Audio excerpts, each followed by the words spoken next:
The best way to make money on YouTube and become a massive YouTube celebrity is to actually get out in front of the camera and speak to your audience in person.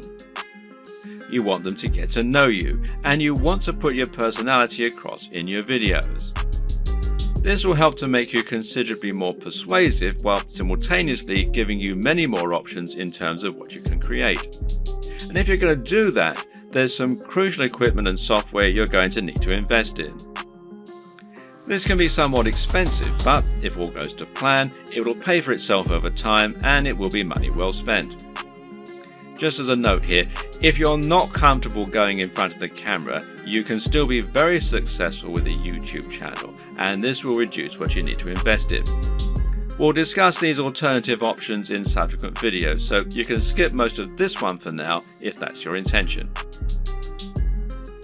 Let's look at some of the hardware you'll need. Of course, the most basic hardware you're going to need is a camera, and this is what you'll use to capture your footage, and that means the quality of the camera is going to directly influence the quality of your videos. There are numerous factors to consider in this case. One is the resolution, and here you'll need at least 1080 pixels. For now, most people still do not have a 4K display, meaning that you don't need a 4K camera, and 4K creates very large video files which are hard to move around and edit. But if you want to offer the utmost crispness and also future-proof your setup, then choosing 4K is a great option. Another option is your frame rate. Now, this will generally be either 30 frames per second or 60 frames per second. Once again, 60 frames per second is an optional advantage which will make your footage that much more attractive and give it an almost too real sense of fluidity. It's entirely up to you if you want to push for this very highest level of quality, but some discerning viewers will certainly appreciate it if you do. Some features to look out for include an optical zoom if you're planning on filming outdoors, and this lets you zoom in with no loss of quality, and options to alter the aperture, etc. Good autofocus is very important if you'll be moving around a lot in front of the camera, while being able to use macros to blur out the background is also a nice option. But what's more important really are the practical considerations for your camera. Having a mic jack, for example, is a very good idea because it will give you the ability to improve your sound quality. Likewise, a wide-angle lens is a very good idea if you're going to be moving around a lot and capturing dynamic footage. Something that you should also absolutely consider a requirement is a screen that can be rotated to face forward. This will allow you to make sure that you're in the shot before you start vlogging. And of course, there's no reason you can't do all this using multiple cameras. Many people will use both a GoPro for capturing more action-packed dynamic footage and then a regular camera for their vlogging. If you want to go budget, then you can get by using an iPhone camera or a Samsung camera on your phone, as long as it's a newer model. But if you're serious, then you should at least invest in a basic camera along the lines of, say, a Canon G7. Also important is to get a tripod. Is it possible to film without one? Well, sure, you can always balance your camera on a pile of books on top of an ironing board. But you'll find out that lining up good shots ends up taking a lot more time than you will be willing to go through on a regular basis if you take this approach. A tripod will thus save you a huge amount of time while also getting better angles, thereby giving your channel a higher quantity and quality of videos, which is obviously going to be a very good thing in terms of getting lots of views.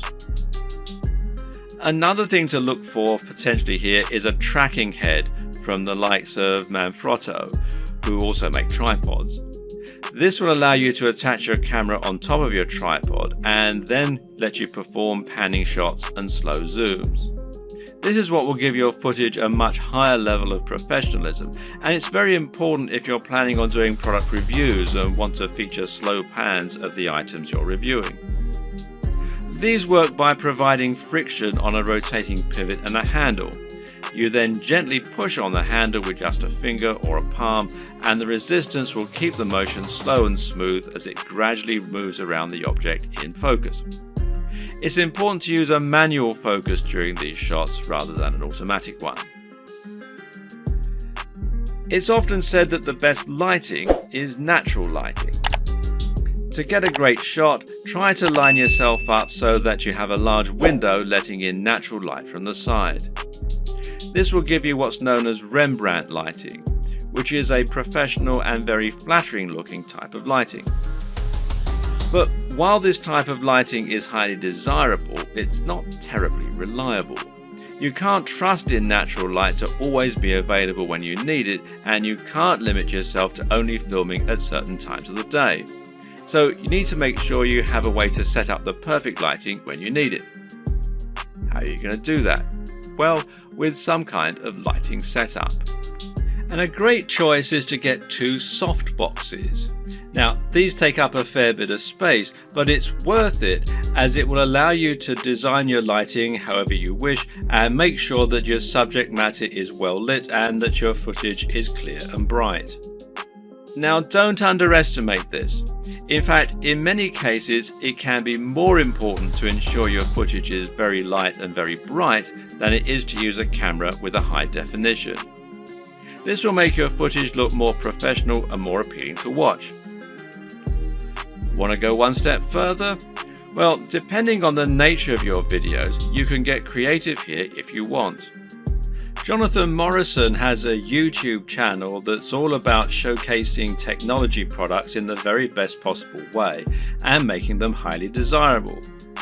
This gets him a lot of views and helps him to sell a lot of affiliate products, which of course means that manufacturers are happy to work with him and to supply free products for review. One trick he uses to accomplish this is to use coloured lighting.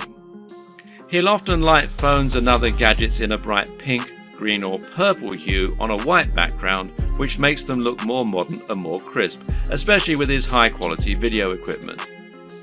The great thing is that coloured bulbs are actually very affordable, so this is something you can mimic fairly easily yourself should you want to.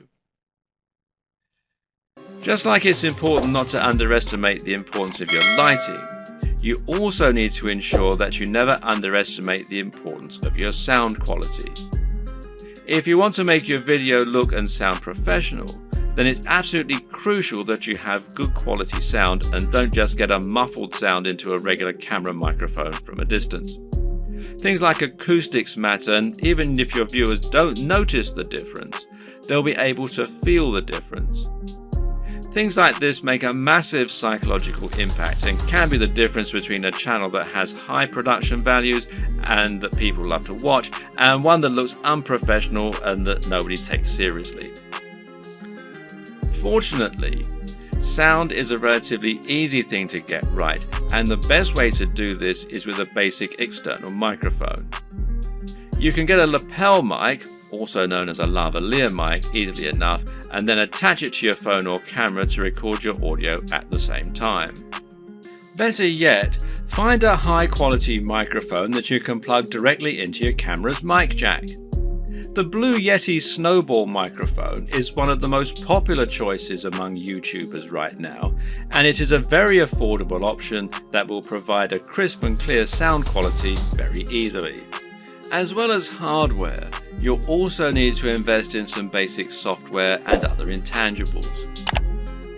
The most obvious thing here is your editing software, which you're going to use to take your footage and turn it into something that has a narrative structure and that's actually fun to watch. There are plenty of options here, which include Sony Vegas, Final Cut Pro X, iMovie, and Adobe Premiere with After Effects.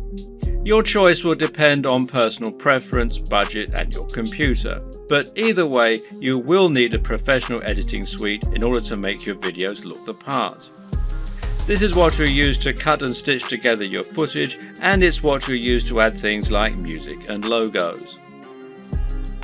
There are numerous graphics you'll also want to add to your videos. For example, you'll probably find you need some kind of logo to overlay on top of your videos if you want to build a brand. This is important as it will help to ensure people know who you are and that your videos and content are from the same creator. A good logo should be coupled with a good name, and ideally, the two together should be enough to communicate everything new viewers need to know about your brand.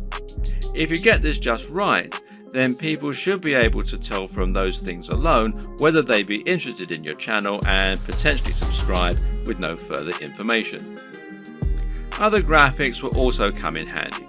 For example, you might want to use bottom thirds, which you will overlay on top of your video as a way to annotate what's happening on the screen. Then you might want to find some stock images that you can use to illustrate points that you're making, or that you can use in conjunction with your recorded footage. On top of this, you'll need to look into video and sound for your videos. One important thing here is a video opener, which is a short clip that will play at the start of your videos and help you to further cement your brand while indicating that the video has started. Music can be very useful and would allow you to make your videos a lot more engaging while also being able to invite emotional responses. So, where do you find all these extra materials? One answer is to pay for your materials to be created on a site like Fiverr or Upwork. These sites will allow you to find freelancers who can create your materials for you and make them look very professional. Again, it's a small investment, but it's very much worth it, seeing as how much use you'll be getting out of these things.